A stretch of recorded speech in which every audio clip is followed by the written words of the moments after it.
Good news lalo sa mga motorista, lalo na sa mga magbabakasyon.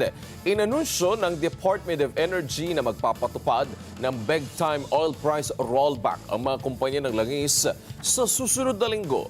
Ayon kay Assistant Director Rodela Romero ng DOE Oil Industry Management Bureau, inaasahang nasa 3 piso at 30 sentimo hanggang 3 piso at 75 sentimo ang bawas presyo sa kada litro ng gasolina.